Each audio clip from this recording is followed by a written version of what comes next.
Hi hello అండి, welcome to ప్రకృతి. ఈరోజు వీడియో స్పెషల్ నాటుకోడి కూర అండి. కనుమ స్పెషల్ నాటుకోడి కూర, అలసంద వడలు. ఈ కోడి కూర సింపుల్గా, రుచిగా, గ్రేవీ ఎక్కువగా ఉండేలాగా ఎలా చేసుకోవాలో ఇప్పుడు మనం వీడియోలో చూసేద్దాం. ముందుగా దీనికోసం నాటుకోడికి మాత్రం ముక్కలు పెద్ద సైజులో కొట్టించుకోవాలండి. నేను దగ్గరుండి కొట్టించుకుంటానండి నాటుకోడి. ఎవరైనా కొడితే చిన్న చిన్న ముక్కలుగా కొడతారు, అది నాకు నచ్చదు. అందుకే నేను దగ్గరుండి నచ్చిన సైజులో కొట్టించుకుంటాను. ఇప్పుడు ఇది ఎలా చేయాలో చూద్దాం. ముందుగా దీనికోసం చికెన్ తీసుకొని చక్కగా నీట్గా శుభ్రం చేసుకొని, నేను స్కిన్లెస్ చేయించానండి. పిల్లలు స్కిన్తో తినరు, అందుకే స్కిన్లెస్ చేయించుకున్నాను. చూడండి, ముక్కలు కూడా పెద్దవిగా కొట్టించుకున్నాను మంచిగా. ఇప్పుడు ఇందులో పసుపు, తగినంత ఉప్పు, కారం వేసుకొని అల్లం వెల్లుల్లి పేస్టు అప్పటికప్పుడు నూరుకొని వేసుకుంటే మంచి ఫ్లేవర్ ఉంటుంది. టేస్ట్ కూడా చాలా బాగుంటుందండి. అల్లం వెల్లుల్లి పేస్టు మసాలా మాత్రం నాన్ వెజ్ కర్రీస్లోకి అప్పటికప్పుడు చేసుకొని వేసుకుంటే బాగుంటాయి. తగినంత అల్లం వెల్లుల్లి పేస్ట్ కొంచెం ఎక్కువగానే వేసుకోవాలండి చికెన్లోను. వేసుకొని ఇది మొత్తం ముక్కలకు పట్టేలాగా బాగా పట్టించి ఒక అరగంట పాటు పక్కన పెట్టాలి. చూడండి, ఇందులో గుండెకాయ ముక్క మాత్రం నేను కూరలో వేయనండి. ఈ గుండెకాయ అంటే మా చిన్న పాపకి చాలా ఇష్టం. దీన్ని వేరే కాల్చేసి తింటుంది. ఉప్పు కారంకి పెట్టాను కదా, ఒక అరగంట అలా వదిలేస్తే మంచిగా ఉప్పు కారం పడుతుంది. కాల్చుకొని తింటే చాలా బాగుంటుంది.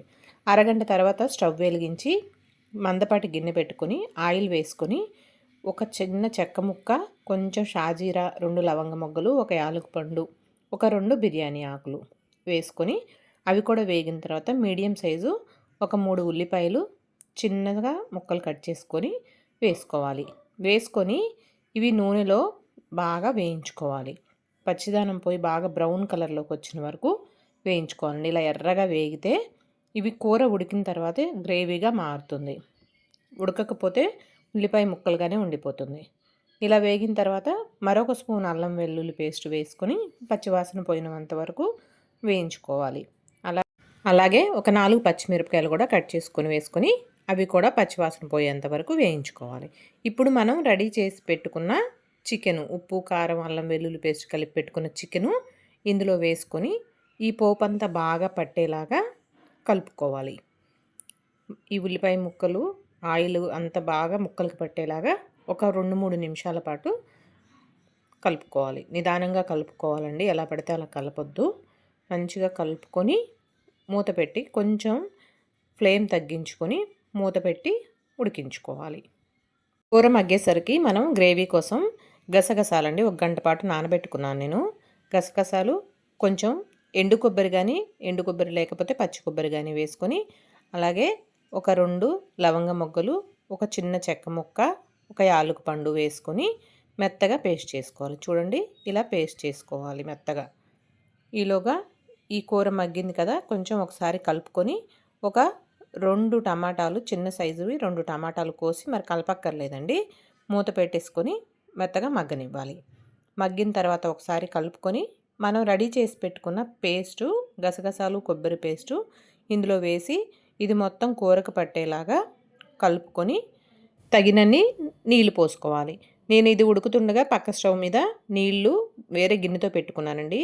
ఎప్పుడైనా మాంసం కూరలో మనం వేడి నీళ్ళు వేసుకోవాలి. పచ్చి నీళ్ళు వేస్తే ముక్క సగం ఉడికి ఉంటుంది కదా, మనం చల్లటి నీళ్ళు పోయగానే మళ్ళీ గట్టి పడిపోతుందండి. అందుకే వేడి చేసుకొని నీళ్ళు, మరుగుతున్న నీళ్ళు వేసుకుంటే కూర కూడా త్వరగా ఉడుకుతుంది, చాలా మెత్తగా కూడా ఉడుకుతుంది. చూడండి, తగిన నీళ్ళు ఎన్ని పడతాయి అన్నీ ఒకేసారి పోసుకోవాలి. కూర ఉడికిన తర్వాత పోస్తే కొంచెం నీచు వాసనలాగా వస్తుంది. అందుకే తగినన్ని నీళ్ళు ఎన్ని పడతాయి అన్నీ పోసుకొని బాగా కలిపి ఇప్పుడు హై ఫ్లేమ్ పెట్టుకొని మూత పెట్టి నీళ్ళు దగ్గర పడే వరకు ఉడికించుకోవాలి. అప్పుడప్పుడు కలుపుకుంటూ ఉడికించుకోవాలి. ఇది ఉడికేసరికి మనం దీనికోసం మసాలా ప్రిపేర్ చేసుకుందాం. పక్క స్టవ్ మీద కళాయి పెట్టుకొని అందులో కొంచెం ధనియాలు, జీలకర్ర, చెక్క, లవంగ, యాలకులు, చిన్న స్టార్ పువ్వు, చిన్నది అనాస అండి. ఎక్కువ మసాలా వేయనండి నేను. ఆ స్టారు, అనాస అవి ఎక్కువ వేయను. ఎందుకంటే ఇందులోకి బిర్యానీ మసాలా ఫ్లేవర్ అంత బాగోదనిపిస్తుంది నాకు, ఎందుకో మరి, ఎవరిష్టం వాళ్ళది. కానీ నేను మాత్రం ధనియాల మసాలా చేస్తాను. ధనియాలు, జీలకర్ర, చిన్న చెక్క ముక్క, లవంగ, యాలకులు, అప్పటికప్పుడు కూరకు సరిపడా నూరుకొని వేసుకుంటాను. చూడండి ఇలా మెత్తగా నూరిన తర్వాత అందులో 2 వెల్లుల్లిపాయలు కూడా వేసి నూరితే చాలా మంచి వాసన వస్తుంది. తగినంత కొత్తిమీర కూడా వేసుకొని ఒకసారి కలుపుకొని చూడండి, కూర దగ్గర పడిన తర్వాత మసాలా కొత్తిమీర వేసుకొని కొంచెం కలుపుకొని లో ఫ్లేమ్ పెట్టి ఒక 5 నిమిషాల పాటు లో ఫ్లేమ్లో ఉడకనివ్వాలి. చక్కగా మసాలా ఈ కొత్తిమీర ఫ్లేవర్ అన్నీ కూరకు పడతాయి. చాలా బాగుంటుందండి. కొబ్బరి గసాల వేస్తాం కదా, గ్రేవీ కూడా చాలా రుచిగా ఉంటుంది. ఎంతో టేస్టీగా ఉంటుంది. ఇది అలసంద వడల్లోకి సూపర్గా ఉంటుందండి. ఇది కొంచెం మగ్గేసరికి వడలు వేసుకుంటే వేడి వేడిగా వడలు చికెను తినొచ్చు. చూడండి, 4 గంటల పాటు నానబెట్టుకున్న అలసందలండి ఇవి. బొబ్బర్లు అంటాం కదా అవి. వీటిని తడంటూ ఏమీ లేకుండా మిక్సీ గిన్నెలో వేసుకొని రుబ్బుకోవడమే. ఏమి నీ వాటర్ వేయక్కర్లేదండి, దాంట్లో ఉన్న వాటరే సరిపోతుంది. చూడండి ఇలా బరకగా రుబ్బుకోవాలి. ఇందులో ఉల్లిపాయ ముక్కలు, పచ్చిమిర్చి, జీలకర్ర, తగినంత ఉప్పు వేసుకొని కొత్తిమీర కావాలంటే కొత్తిమీర తరుగు కూడా వేసుకోవచ్చండి. కరివేపాకు లాగా ఎవరిష్టం వాళ్ళది వేసుకొని చక్కగా ఇదంతా కలిసేలాగా బాగా కలుపుకొని, ఇది కలుపుతుండగా మనం స్టవ్ మీద ఆయిల్ పెట్టుకొని అది వేడెక్కగానే చక్కగా వేడి వేడిగా వడలు వేసుకొని చికెన్తో తింటే మాత్రం సూపర్గా ఉంటుందండి. కనుమ రోజు ఉదయం టిఫిన్ కని చేశానండి నేను అలసంద వడలు, నాటుకోడి కూర. చూడండి ఆయిల్ కూడా వేడెక్కింది. చక్కగా కొంచెం కొంచెంగా పిండి తీసుకుంటూ తడి చేసుకొని గారెలు వేసుకొని లో ఫ్లేమ్ పెట్టుకొని గారెలన్నీ వేసిన తర్వాత మళ్ళీ హై ఫ్లేమ్ పెట్టుకొని గారెలు అనేవి వేయించుకుంటే చక్కగా లోపల వరకు కూడా క్రిస్పీగా వేగుతాయండి. టేస్ట్ సూపర్గా ఉంటాయి. చూడండి ఇలా చేత్తోనే వేసుకోవచ్చు, ఏ పేపర్ అక్కర్లేదండి. చక్కగా జారిపోతే చిన్న తడి చేసుకుంటూ వేసుకుంటే మినపగారెలు ఎలా వేసుకుంటాం అలాగే వేసుకుంటే ఈ అలసంద గారెలు ఆరోగ్యానికి కూడా చాలా మంచిదండి. బొబ్బర్లు తింటే చాలా మంచిది. డైజెషన్ ప్రాబ్లం కూడా ఉండదండి. హెల్త్కి చాలా మంచిది. చికెన్తో అయితే సూపర్గా ఉంటాయండి టేస్టు. రాయలసీమలో ఫేమస్ కూడానండి నాటుకోడి కూర, అలసంద గారెలు చాలా ఫేమస్ కూడాను. టేస్ట్ కూడా సూపర్గా ఉంటాయండి. చికెన్ కూడా పెద్ద పెద్ద ముక్కలు కొట్టించాం కదండి, సూపర్గా ఉడికింది, మంచిగా మెత్తగా ఉడికింది.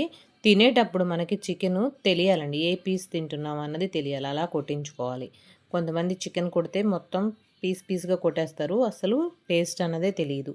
కానీ మనం చికెన్ తినేటప్పుడు అది లెగ్ పీసా ఏంటి అన్నది తెలియాలి మనకి, ఏ ముక్క తింటున్నాము అన్నది. అలా కొట్టించుకొని వండుకుంటే టేస్ట్ మాత్రం సూపర్గా ఉంటుందండి. ఓకేనండి, ఈ వీడియో కనుక మీకు నచ్చినట్లయితే లైక్ చేయండి, షేర్ చేయండి, సబ్స్క్రైబ్ చేసుకోండి. Thank you. బాయ్ అండి.